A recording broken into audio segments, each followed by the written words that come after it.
There is a slogan being promoted by some of the most powerful organizations on earth: "You will own nothing, and you will be happy." That phrase did not come from a movie. It did not come from a novel.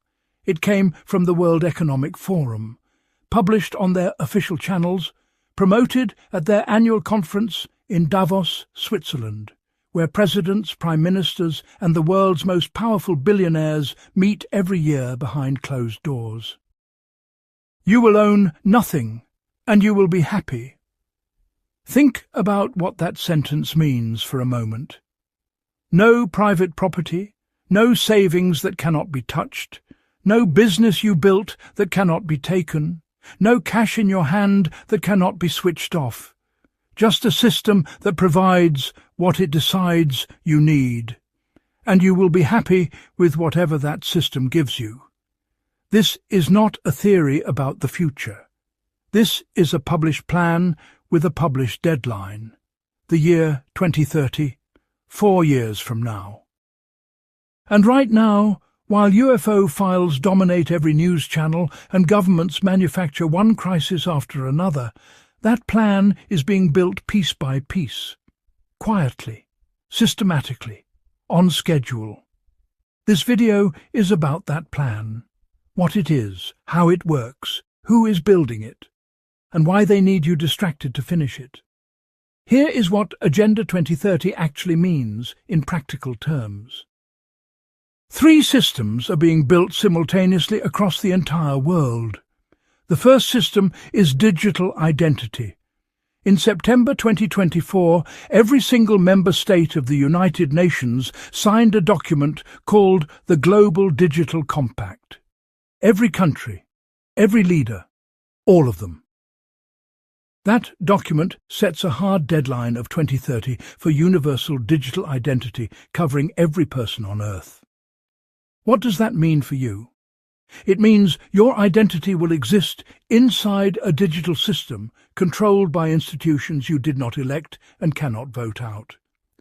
Every time you travel, spend money, access healthcare, use the internet, or prove who you are, you will go through that system. The system decides if you are allowed. The system decides if you comply. The system decides if your identity remains active. Australia already passed a law making age verification mandatory to access social media. Age verification requires identity verification. Identity verification feeds the central system. The precedent is set. The rest of the world follows. The second system is programmable money. Over 100 countries are now building central bank digital currencies. These are not like the money in your pocket or the money in your bank account. The money you have today is yours. You can spend it on anything. You can save it. You can give it away. Nobody can stop you. A programmable digital currency is completely different. It can be switched off by the government at any time. It can be restricted so you can only spend it on government-approved purchases. It can be given an expiry date, so you are forced to spend it before a deadline. It can be reduced automatically if the system decides you are not behaving correctly.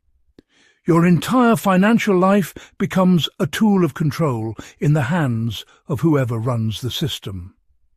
The World Economic Forum has published detailed documents calling for this exact system. Combined with digital identity, it means every single transaction you ever make will be tracked, approved, and potentially blocked by a centralized authority. This is the end of financial freedom. Not metaphorically, literally. The third system is centralized health authority. In May 2025, the World Health Organization finalized its pandemic agreement, a legally binding global treaty. 194 countries signed it. It gives the WHO new authority to coordinate responses to future health emergencies across every nation on Earth. Think about what COVID showed us about how that authority gets used. 170 countries locked down together, businesses destroyed, movement restricted, children kept from school, treatments questioned or banned, all of it coordinated globally through a single institutional framework. Now that framework has a legal treaty behind it. The next time a health emergency is declared, the response will be faster, more coordinated, and legally binding on every country that signed. 3 systems: digital identity, programmable money, centralized health authority, all converging at 2030, all advancing simultaneously, all being built right now. And none of it was voted on by the people it will control. Not one person reading this video was asked whether they want their identity inside a central database. Not one person was asked whether they want their money to be programmable and switchable. Not one person was asked whether they want a private organization in Geneva to have legal authority over their country's response to a health emergency. The slogan says, "You will own nothing and you will be happy." But nobody asked if you agreed. Now, here is what they need to finish building this. They need time. Specifically, they need you not to look too closely at the people building it before 2030 arrives. That is where the distractions come in. Jeffrey Epstein was one of the most connected men in the world.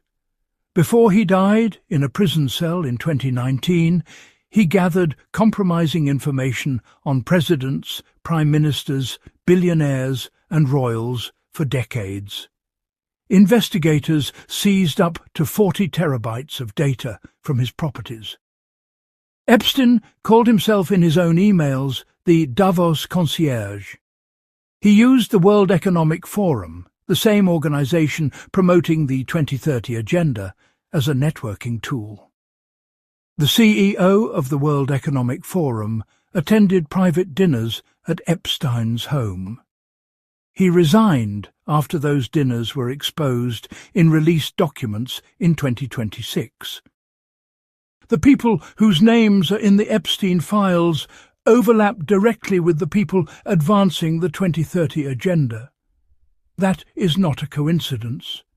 That is why those files are still not fully released. The government has identified over 6 million documents. It has released 3.5 million. Millions more remain sealed, and every time the accountability story builds momentum, a distraction arrives. COVID in 2020, wars in 2022 and 2025, UFO files in May 2026. The same week the Epstein suicide note was released, the Pentagon dropped UFO files, and the President told Americans to have fun and enjoy. Congressman Thomas Massey called the UFO release the ultimate weapon of mass distraction. His exact words, in Congress. But here is what matters most. The distractions are not the story. They are the mechanism. The story is what the distractions are buying time for. The story is 2030. 4 years from now, if the 3 systems we described are complete, the world will look like this. You carry a digital identity that a central system controls. You spend a programmable currency that a central system can restrict or remove. You live under health governance that a global institution can activate without your government's independent consent.